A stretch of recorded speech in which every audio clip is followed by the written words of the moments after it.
Praise the lord. మన ప్రభువును మన రక్షకుడైన యేసుక్రీస్తు వారి ఉన్నతమైన నామములో మీ అందరికీ మా హృదయపూర్వక వందనములు.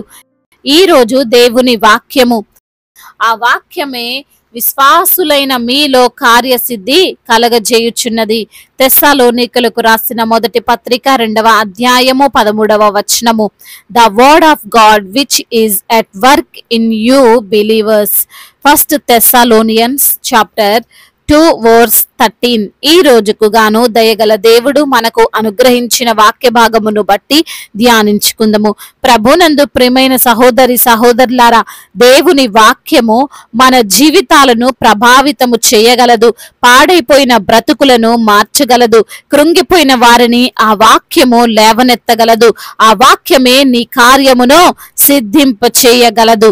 ఈ లోకంలోని ప్రజలు దేవుని వాక్యమును సాధారణమైన మాటలే కదా అని అనుకుంటారు. బైబిల్ కూడా అన్ని పుస్తకాల వంటిదే అని భావిస్తారు. కొంతమంది ఏదో మోటివేషనల్ స్పీచ్ అని భావిస్తారు. మరి కొంతమంది ఒక పాస్టర్ మాట్లాడుతున్నా సాధారణమైన మాటలే అని ఆలోచిస్తారు. వాక్యము అంటే ఇవేవి కాదు. ఈ లోకములోని మాటలకు దేవుని యొక్క పరిశుద్ధ వాక్యమునకు ఎటువంటి పొత్తు లేదు. ఆయన మాట రెండంచుల గల ఖడ్గము వంటిది.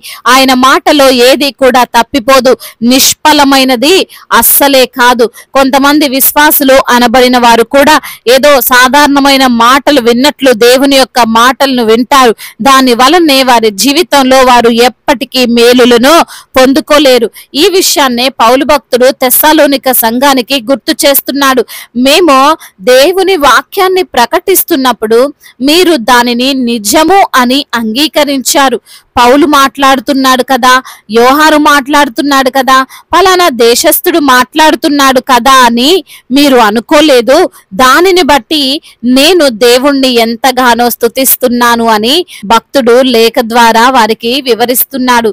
ఈ రోజున కొంతమంది విశ్వాసులు ఫలానా పాస్టర్ చెబితేనే వింటారు, ఆయన చెబితేనే వాక్యం, ఇంకొకరు చెబితే వాక్యం కాదు లేదా వినరు. నా భర్త చెబుతున్నాడు నేను వినాలా అనుకుంటారు.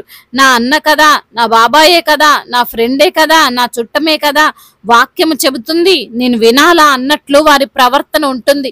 ఎవరు చెప్పినా వాక్యమేనండి. వాక్యము చెప్పే వారిలో మనము బంధాన్ని చూడవద్దు, బంధుత్వాన్ని చూడవద్దు. దేవుని వాక్యము ప్రకటించబడుతుంది అని మాత్రమే చూడాలి. ఆ వాక్యము ద్వారా మనల్ని మనము పరీక్షించుకోవాలి, పరిశోధించుకోవాలి. దేవుడే నేరుగా నాతో మాట్లాడుతున్నాడు అని గ్రహించాలి. అప్పుడే నీ జీవితంలో ఆ వాక్యము పనిచేస్తుంది. లేదంటే ఎన్ని యుగాలు వాక్యమును ఒక మాటలా వింటావో, ఒక మనిషి మాట్లాడుతున్నట్లు భావిస్తావో, నీలో కార్యసిద్ధి ఉండదు. పౌలు భక్తుడు అంటున్నాడు, అది మనుషుల వాక్యము అని ఎంచక అది నిజముగా ఉన్నట్లు దేవుని వాక్యమని దానిని అంగీకరించారు అని. ఈరోజు నా దేవుని మాటలు వింటున్న నీవు కూడా ఎక్కడైనా ఎప్పుడైనా దేనిలోనైనా ఎంత చిన్న సేవకుడైనా వాక్యము చెబుతుంటే అది మనిషి ద్వారా వచ్చింది అని ఎప్పుడు తలంచకు. అది దేవుని ద్వారా వచ్చింది అని నమ్ము. తప్పకుండా నీ జీవితం మార్చబడుతుంది. యేసయ్య తన సొంత ఊరిలో వాక్యము చెబుతుంటే, అద్భుతాలు చేస్తుంటే వారంతా కూడా ఒక సాధారణమైన మనిషిని ఆయనలో చూశారు. వడ్లవాని కుమారుడు అని ఆయన యొక్క మాటను సింపుల్ గా తీసేశారు.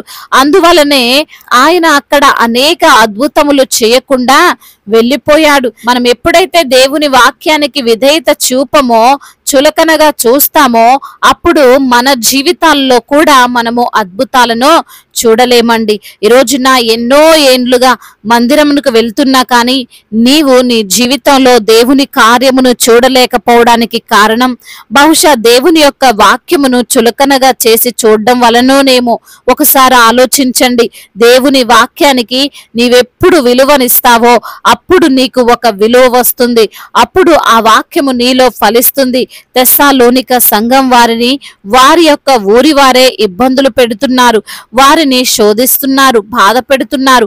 అటువంటి సమయంలో వారు స్ట్రాంగ్ గా నిలవబడ్డారు అంటే దానికి కారణం వారిలో ఆ వాక్యం ఉంది. కాబట్టి ఈ రోజున నీవు నీ జీవితంలో నీకు వస్తున్న కష్టాలను, నష్టాలను ఎదుర్కొనలేక పడిపోతున్నావంటే, చిన్న సమస్య రాగానే నాకేదో అయిపోతుంది అన్నట్లు నీవు ఫీల్ అవుతున్నావంటే, శోధనలు చూసి భయపడుతున్నావంటే నీవు వాక్యమును అంగీకరించలేకపోతున్నావు అని గ్రహించాలి. కాబట్టి ఈ రోజున ఈ మాటలు వింటున్న ప్రియమైన సహోదరి సహోదరులారా, దేవుని వాక్యమును వినేటప్పుడు అది నిజము అని నమ్ము.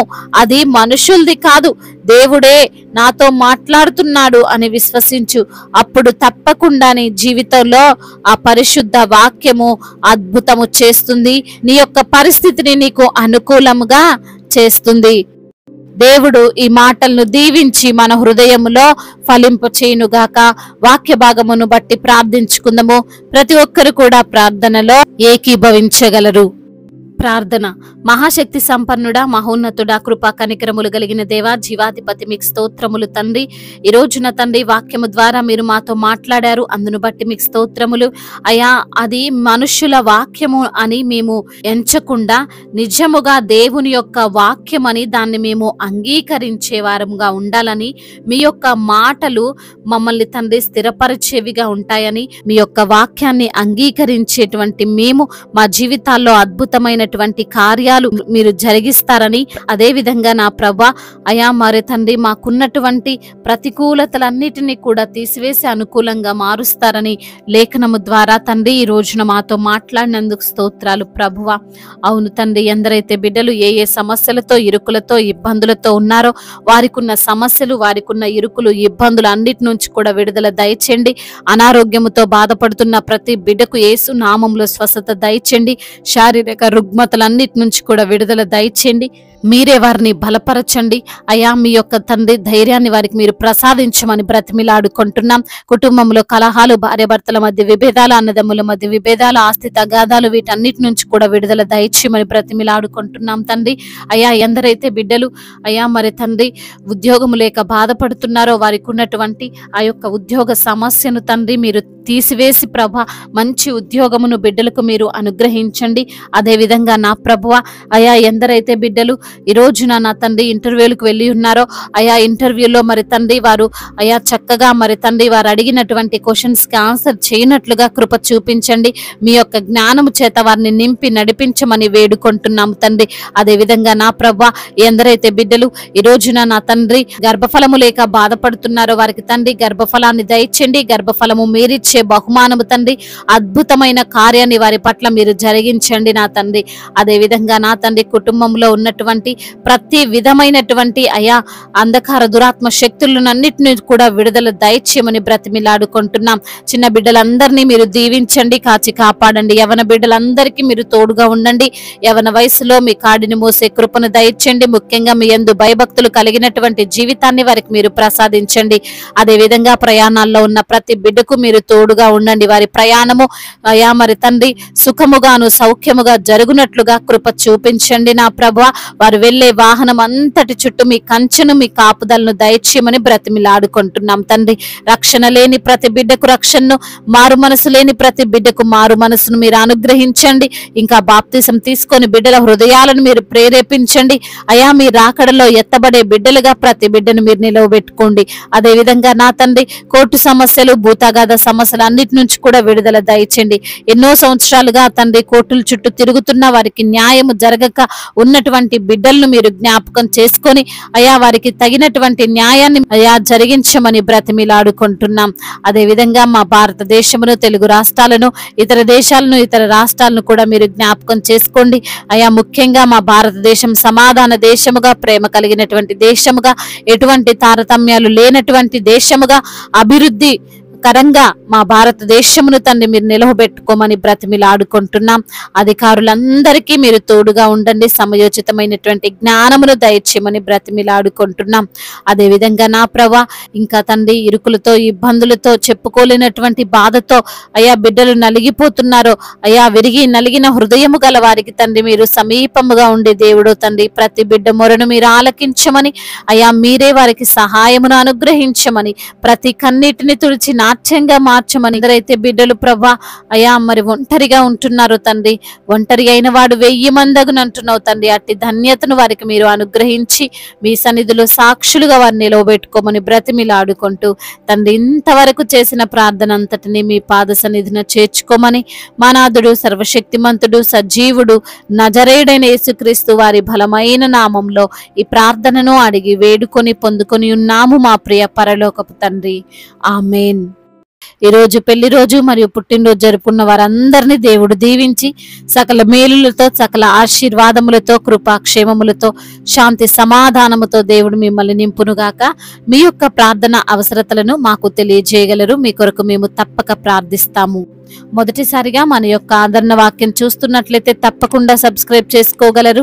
ఈ వాక్యము మీకు ఆశీర్వాదకరంగా ఉండినట్లయితే అనేకులకు కూడా ఈ వాక్యాన్ని పంపి మీరు కూడా దేవుని యొక్క రాజ్య సువార్తలో పాలిభాగస్తులు కావాలని దేవుని పేరిట మనవి చేసుకుంటున్నాను.